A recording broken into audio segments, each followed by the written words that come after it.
What's going on, YouTube? It's your boy Hartley.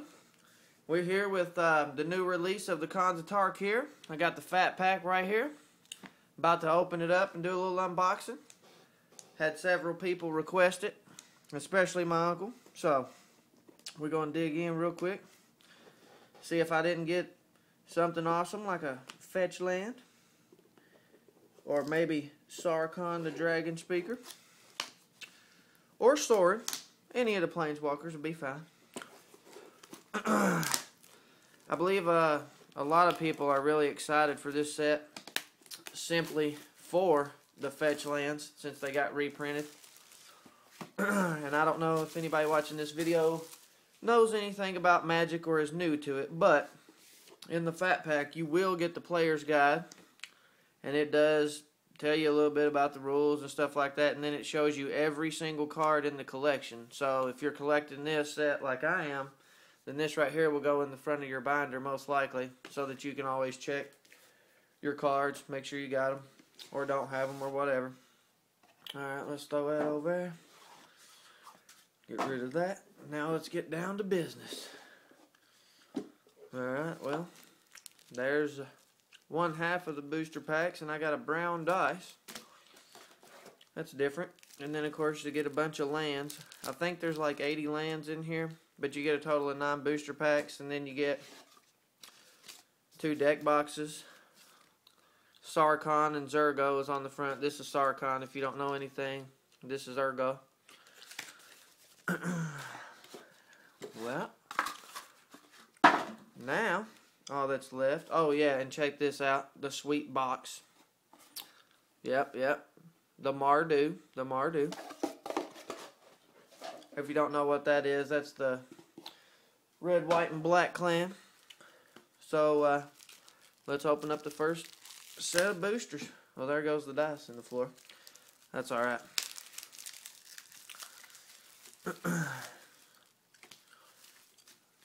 Got that. I'm guessing it's a little glary probably, but my actual video camera I had decided to mess up, of course, right whenever I want to make a video. And of course I'm not going to open up the lands because nobody gives a shit about lands. Unless you need it to play a creature or a spell. Okay, this also comes with a rules reference card. So for those dudes at the shop who try to say that they can block when you got protection, they can't. I had that happen to me on pre-release, but then again, I just started playing competitive in June of this year when I had ACL surgery, so there's still a little bit to learn. I don't know every single thing. Okay, let's see. Leaping Master. Of course, the commons are always in the front. Abzan. And this is a good card. I played him in the pre-release, and I just kept paying 2, giving him first strike. People kept falling for it. Let's see what the rare is. Dragon Throne of Tarkir. Legendary artifact equipment. I'm trying to be able to let you see it without the glare. I know the quality probably not the greatest since I had to use this phone. And then the land and whatever. I'll set that over there and get to the next one. What I'm really hoping for in this set is, well, I guess I already said it earlier. I don't know if I'm really excited about fetch lands or not because I never used them anyways, but they are worth quite a bit of money, especially if you get one holographic. But I would really rather have just stuff for my collection or stuff that I could put in a deck, like Planeswalkers and stuff. Now, this Arrow Storm is a good card. I also had it during pre-release, and I had this guy during pre-release. I did play the Mardu, of course. Destroy artifact. Oh, well, they got a bunch of these lands now, and I think people are referring to them as the life lands because as soon as they come in, you gain a life, and they're really good to have instead of playing other, like, colorless mana lands. Mystic Monastery, that's good, especially if you're going to play blue, white, red. Or Jeskai. This guy's really good. Death Touch, 2/2. Lich Lord, huh?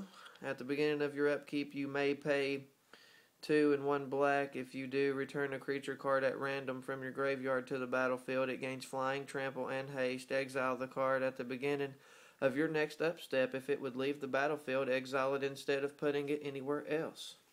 Well, that's pretty cool. Bring him in. He's a 4/4. He's out of lightning strike range, so that's good. And you pay 3 and you get a card at random. Could really come in to help you out, maybe, if you was in a tight spot. Let's see. One card I really hope I get is End Hostilities. I know you can get it in the intro packs and stuff like that, and it's not that big of a deal, but it's basically the new Wrath of God, I'd say, since it destroys all creatures and everything attached to it.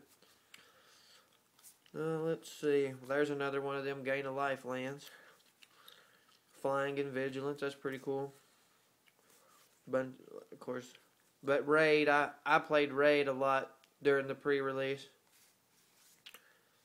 For those of you that don't know, like, if you attack with a creature that turn and then you turn around on your second main phase and play a creature or a spell or whatever, as long as you're using the Raid ability, it brings in a bunch of tokens.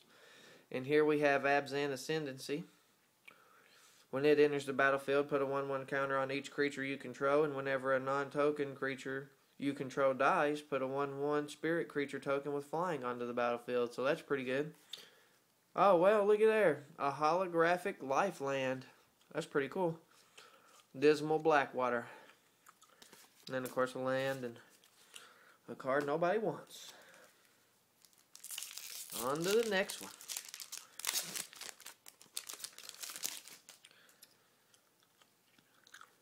Motor, enchanted creature. Another Gain of Life land. I thought that was a fetch land for a second. I was like, what is that shit doing in the front? Don't be playing with my emotions. Another Gain of Life land. Man, I'm going to have to, whenever I make a deck out of these, I guess I'll just be gaining life all the time. Uh-oh. I see a foil. Okay, I got the Phoenix card. When it dies, return it to the battlefield face down. When it's turned face up, it deals 2 damage to each player, and it's flying. It's an alright card, I guess, but I don't know. Magma spray or anything could take it out real quick. And there's my holographic. Flying and Vigilance. 2/3. That's not too bad. Warrior token. Okay, we got 3, 4, 5 packs left. Not a sign of a fetch land or a planeswalker yet. The struggle is real. Well, the struggle's real trying to get this pack open. There we go. Alright, now I played this card. This is the one that gives you a 1/1 counter and for a creature you control, and it gives you protection. I played this on Zergo Helm Smasher at the pre-release, and me and this dude went back and forth because I told him if I had protection and he had a solid black creature, and I said I got protection from black, that he couldn't block it. But he argued with me, and I ain't one to argue or whatever, even though I really should have kept going, I guess, because he was in the wrong. He can't block a creature that's got protection. Another Gain of Life land. Yes. Let's see. Enters the battlefield with gem counters on it. Remove a gem counter from Viper's Purse. Target creature can't attack or block. Yeah. Some dude used this against me in the pre-release course, and he kept putting it on Zergo Helm Smasher. Now this is what I really need since I'm running the Mardu colors, red, white, black. I need that for my deck. And I really wanted this card. Glad I got it. I really love the artwork on it. Double style twin, or dragon style twins. And then a morph. Put that on your card you're going to play face down. That way people don't get everything all mixed up. That was a pretty good idea, if I do say so. Alright, let's just get down to the brass tacks. There's another. Let's see if we can find the. Well, there's a Gain of Life. Again. I feel like I've said that about 100 times, so I may have had one in every booster pack. I don't know if it's supposed to happen that way or what, but seems like it is. Well, that's really cool. I got the Charm. Those are really cool. Well, I got another one. And then Trial of Mystery. Whenever a face-down creature enters the battlefield under your control, you may search your library for a basic land card, reveal it, put it into your hand, and then shuffle your library. Whenever a permanent you control is turned face up, if it's a creature, it gets +2/+2 until end of turn. Wow. That's alright. So far, I'm not seeing anything that's really making me, like, amazed at this fat pack opening. Which I ain't surprised, because the last one I bought was 2014. And, of course, it wasn't really anything special. The one card that I wanted out of it was Rise of the Dark Realms, and I ended up having to get that at a comic shop elsewhere. I ended up getting that for my birthday, actually, because my uncle hooked a brother up. Okay, Jeskai Ascendancy, that's alright. Whenever you cast a non-creature spell, creatures you control get 1/1 until end of turn. Untap those creatures. Whenever you cast a non-creature spell, you may draw a card. If you do, discard a card. So that was alright. Well, we're down to 2 booster packs left. This one and the one you see over there in the corner. Come on, Planeswalker. Something. Need something awesome in this one. Or the last one. Either or. Yeah, these Gain of Life lands, they must be in every single booster pack. Well, there's another one of that guy. That's cool. Oh my god, yes. I know that you can get this guy out of the intro pack, but I need a total of 4 of these for my deck that I plan on building, and he is a bad son of a bitch. He can... Usually, if you play limited, like draft or pre-release or whatever, or sealed, this guy will win you games. Ankle Shanker. He has haste. Whenever he attacks creatures you control, gain first strike and death touch. So if you're playing like Mardu and you're running aggro and you got tokens out there, every one of them about to get death touch. So if that dude decides to block, all of his stuff about to get destroyed. You know, that don't hurt you at all.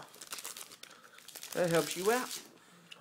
You may lose a token in the process, but whatever. If a 1/1 or, you know, going to kill something that's large if they're stupid enough to block. But then again, you may force them to if they only have a certain amount of life left. Yep, I got this in the pre-release too, even though it's just a common. It's a pretty sweet card. It goes good in aggro deck. Let's see. Trample and Hexproof. Sagu Mauler. Well, that's alright. You can play it for its morph cost, of course, like anything else that has morph. But 6 for a 6/6. Usually I probably wouldn't be too cool with that, but since it has trample plus hexproof, it's definitely worth the 6 to pay. So that's not too bad.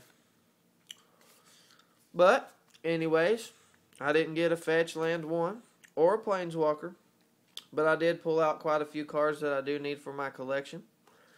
And I'm really excited for this set.